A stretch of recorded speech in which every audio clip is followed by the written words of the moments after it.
नमस्कार. महाराष्ट्रलाईव्ह.in मध्ये आपल्या सर्वांचं स्वागत. छत्रपती संभाजीनगर महानगरपालिका अंतर्गत रमाई घरकुल योजनामध्ये आतापर्यंत लाभार्थ्यांना त्यांचे बिल मिळाले नाही. त्यांच्या नावे त्यांचे निधी जमा झाला नसल्याने त्यांनी छत्रपती संभाजीनगर महानगरपालिकेमध्ये जोरदार निदर्शने करत आंदोलन केले. त्यानंतर अतिरिक्त आयुक्त यांनी त्यांची भेट घेऊन त्यांना मार्चपर्यंत त्यांचे हप्ते त्यांची लिस्ट ही जारी करण्यात येईल आणि त्यानंतर त्यांचे हप्ते जमा करण्यात येईल असे आश्वासन दिले. महानगरपालिका क्षेत्रामध्ये मोठ्या प्रमाणावर लोकांनी रमाई घरकुल योजना यासाठी आवेदन केलं होतं, परंतु मागील 1.5 वर्षापासून त्यांना कोणत्या प्रकारचे हप्ते मिळाले नाही. सर्वे करण्यात आले, सर्वे करून वारंवार त्यांचे रिपोर्ट्स पाठवण्यात आले, तरीही त्यांचा हप्ता मिळत नसल्याने छत्रपती संभाजीनगर येथील लाभार्थ्यांनी महानगरपालिका आयुक्त कार्यालयात जाऊन आंदोलन केले. त्यांची मागणी होती की अतिरिक्त आयुक्तांनी त्यांना बाहेर येऊन भेटावं, परंतु आयुक्तांनी काही शिष्टमंडळाने येऊन आम्हाला भेटावं आणि त्यांची आम्ही समस्या सोडवू आणि त्याच्यावर मार्ग काढू असं त्यांना सांगितलं होतं. परंतु त्यांनी असं न करता आक्रमक पवित्रा घेत आयुक्तांच्या थेट दालनामध्येच आंदोलन केले. त्यानंतर सिटी चौक पोलीस ठाण्याचे निरीक्षक यांनी त्या ठिकाणी जात आंदोलकांना शांत करत अतिरिक्त आयुक्त यांच्यासोबत भेट घालून त्यांच्याशी चर्चा करून दिली. माझा लढा 2012 पासून चालू आहे. मी मंत्रालयामध्ये 9 दिवस 4 दिवस उपोषण करून आता जे 80 कोटी आलेत, 100 कोटी साहेबांनी मंजूर केले शिंदे साहेबांनी, त्यापैकी 80 कोटी आलेत.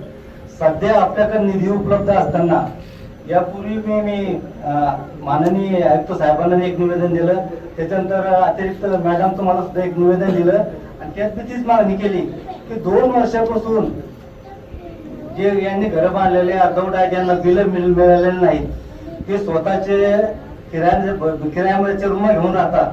मग हा जो मिळणारा निधी जर किरायातच गेला तर त्यांनी घर कसे बांधायचे?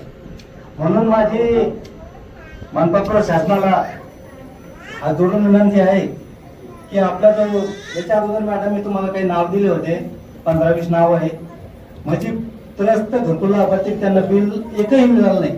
ते 1.5 वर्षाच्या त्याची यादी मी देणार आहे. माझी अशी विनंती की हे जे पहिला टप्पा, दुसरा टप्पा आणि तिसरा टप्पा सगळं टाकून या घरकुल लाभार्थ्यांना न्याय द्यावा. तुमच्या बरोबर आमचीही तीच अपेक्षा आहे की सगळ्यांना ज्यांना हप्ता मिळाले त्यांना उर्वरित हप्ते मिळाले.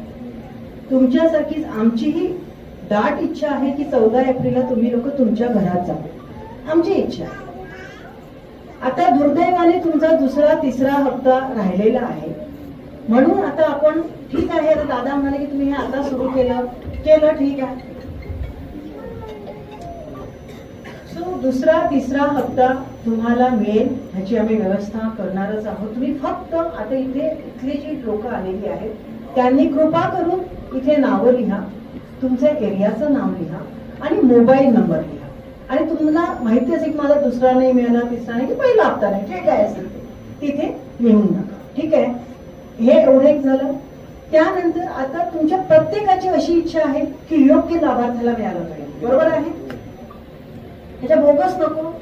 बरोबर आहे? योग्य लाभार्थ्याला मिळायचं असेल त्याच्यामुळेच हे सगळे चेक्स लावले गेलेले आहेत. तर ह्याचंच आपण आता हे करतोय आणि त्या अनुषंगाने आता आम्ही जो एक टाइम टेबल केलेला आहे, तर आपलं साधारण मार्चच्या शेवटच्या वीक पर्यंत आपली यादी पहिली जी आपली 8,000 लोकांची आपण जी बोलतोय ना, ती आपली पब्लिश होण्याची मी स्वतः काळजी घेत आहे.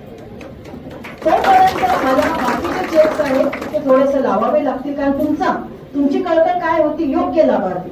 सगळे काय बोलते? योग्य लाभार्थी. योग्य लाभार्थ्यांना जायचं.